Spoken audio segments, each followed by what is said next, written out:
Hi, welcome to yet another unique invisible selling series number 4. So I'm sure most of you who have seen our previous series have already become rich, but now it's time to be richer. So let's see some more unique, different strategies that will help you become a better marketer or a better person or a better seller. So what are we doing today? I think this is going to be the most useful video. Yeah? Because it talks about something absolutely foundational. Okay. This is one of the things that has to be done right at the beginning, right at the conception stage. So there are plenty of people who are doing plenty of things. I met a startup guy who tells me that he's working on organizing funding for an idea of his, and after funding, he's going to decide the exact strategy for the company or the product. Okay. Now, that makes no sense at all. You should have your strategy completely ready before you start talking about it, before you start making it public, and definitely before you get funding. You can't get funding and then decide what your strategy is. It's like fooling around with somebody else's money.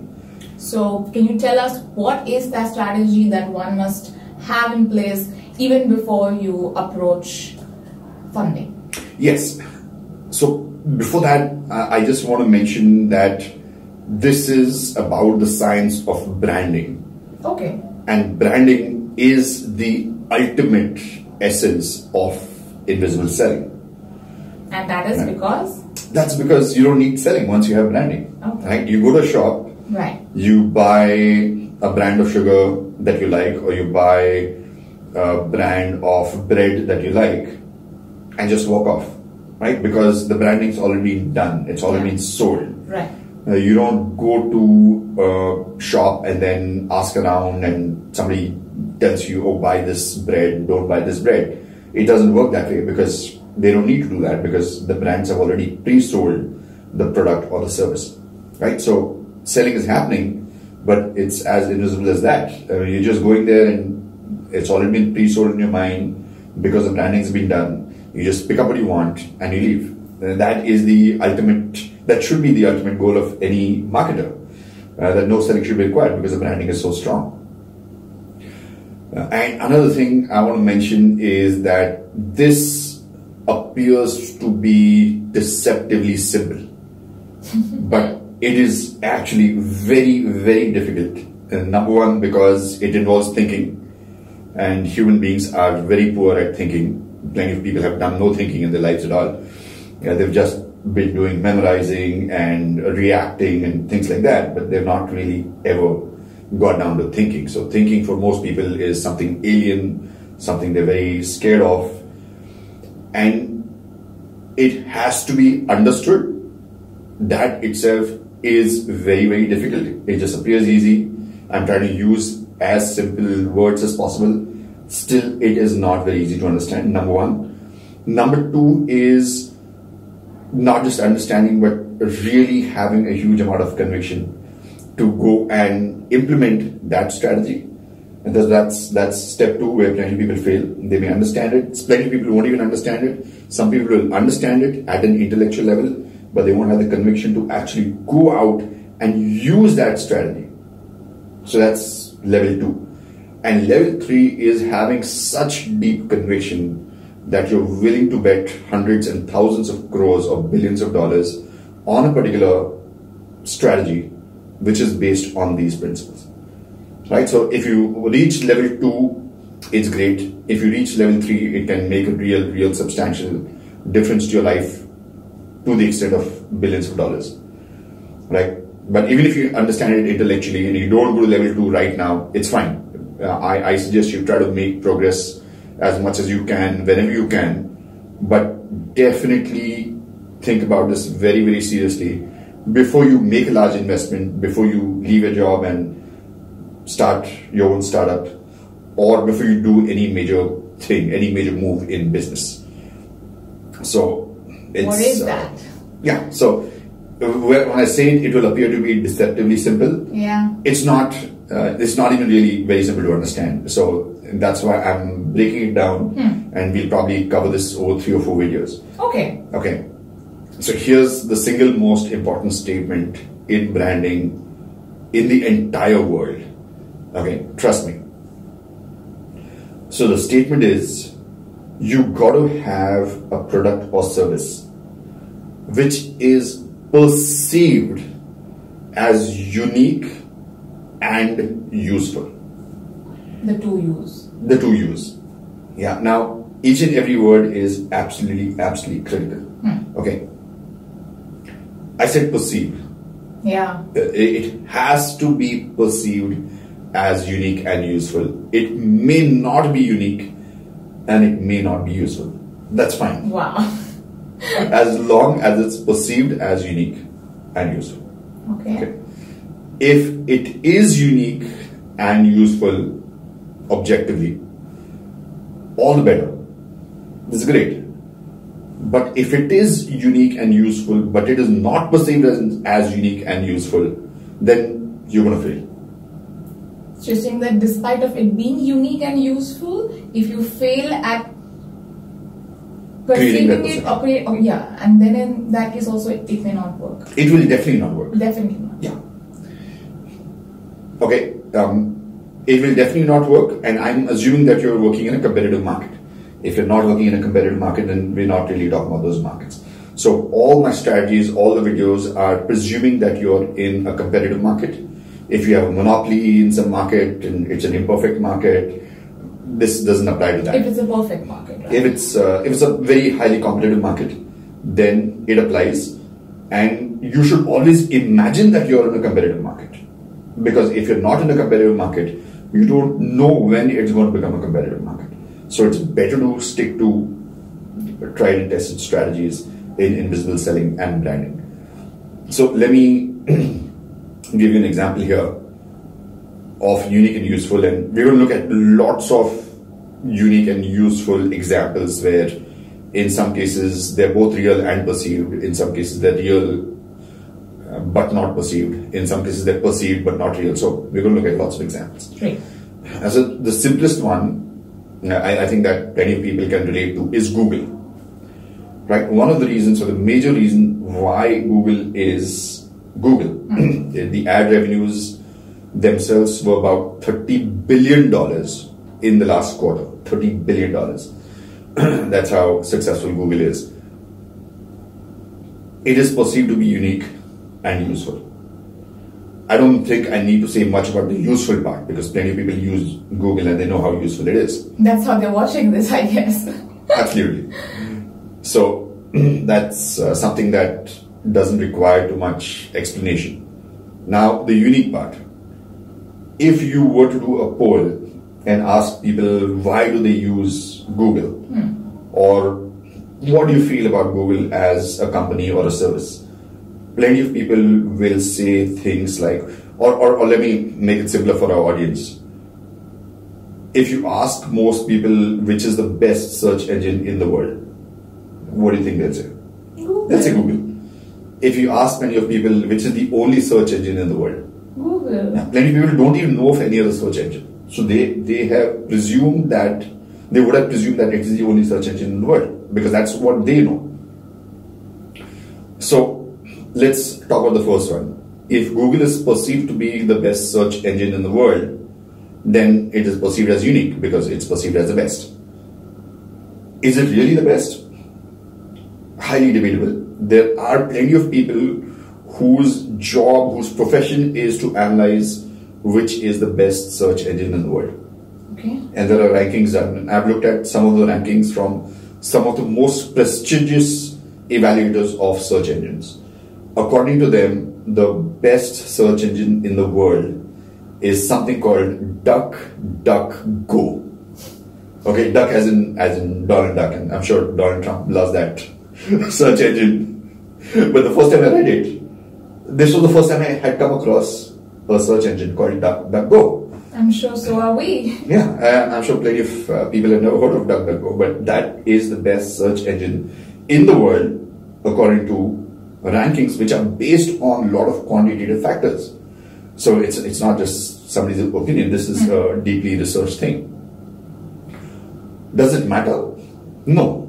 Why? Because it's the perception that matters. And the perception is that Google is the best, or Google is the only one, or whatever unique perception about Google that you have in your mind, and that it's useful. And that's it. That just does the job for Google. There is absolutely no way somebody else can just come in and say, hey, I'm better than Google. Nobody's going to listen to that. And that's one of the biggest mistakes that many people think when it comes to launching a product. They think that all they have to do is go to the market and say, hey, we have a better product. Nobody cares if you have a better product. Many people will not even believe you. And the research has proved that people don't leave a brand and go to another brand because that brand is better. It seems to be a totally irrational statement, right? I mean, yeah. You think, obviously, I have left brands and gone on to better brands. The research says that you will drop a brand only if that brand messes up. Disappoints you. Okay, some guy comes and says, I've got a better brand, you're using this brand, I'm here, this brand is here. As long as you're happy with this brand, or you may not even be happy, but you've not really had a terrible experience, you want to stick with that brand. That's what research says. So it's one of the most useless things to do is to go out and tell people that you're better. Unless you have some proprietary technology and you're here and the other brand is here, for some reason you manage to have such a huge gap. Now the chances of having such a huge gap are very limited, right? Because you operate in the same world, you have access to the same technologies, you have access to the same capital markets. So how will you be here and the other brand be here? The chances are very, very low. Minimal. And if you have that, sooner or later this guy is going to catch up. And then what? Are you now going to start changing the perception of a brand? It's too late. So that's not a very viable and not a long-term strategy. If you're saying you're better and you're absolutely sure that for the next 100 years you're going to be the best in the market, or you're going to be better than the next guy in some way, then it's fine. But that's not expected to be the case. If somebody else can just be better than you, and if you have the strategy, you can still continue to be the biggest brand or a very profitable brand. So start right. Yeah, you have to start right. You get this wrong, and you can have Jeff Bezos funding a startup, you will still fail. It doesn't matter, because this is an immutable law. This is like gravity. You can't go against it. It doesn't matter how much money you have. It doesn't matter who's backing you. It doesn't matter what technology you have. If you're not going to start with this, if you're not going to start with a product or a service which is perceived as unique and useful, you're going to fail. And plenty of people call me egoistical, and they think I'm some kind of monster who likes to dominate the planet. And that's why I'm doing this whitewashing exercise. And I want to give, I want to be very humble and give my own example. So there was a survey done by agency on objective parameters as to who is the biggest brand in training among trainers in India, and I was number one for 2 years consecutively. And if you see the strategy I've used exactly the same strategy. I'm perceived to be unique and useful. Let's talk about the useful part first, because that's easier. Now, plenty of people think mind maps is useful. Anybody with an IQ of more than 100 thinks that mind maps are useful. Not recently, but since the 1960s. So Fortune 500 chief executives have used it, people from Harvard have used it, startups have used it, and it's been found to be very, very useful. So the useful part is taken care of when I say I'm a mind map trainer. So I refer to myself as Mumbai's first mind map trainer. So mind maps takes care of the useful part. And I'm perceived to be unique because people have not heard of any other mind map trainer. Now there are other people who are either mind map trainers or they call themselves mind map trainers. I don't know whether they're doing trainings or not, but they call themselves mind map trainers. So in that respect, I'm not unique, because there are other people who call themselves mind map trainers, just like I call myself a mind map trainer, though I'm actually doing lots of trainings. But many people have not heard of those mind map trainers. So they think that I'm the only mind map trainer. Plenty of people think I'm the only mind map trainer in India. Plenty of people think I'm the only mind map trainer in the world. That's a perception. Am I the only mind map trainer in the world? Am I the best trainer in the world? No. Or maybe the best trainer in the world, but there's no objective assessment of that. Does it matter? No.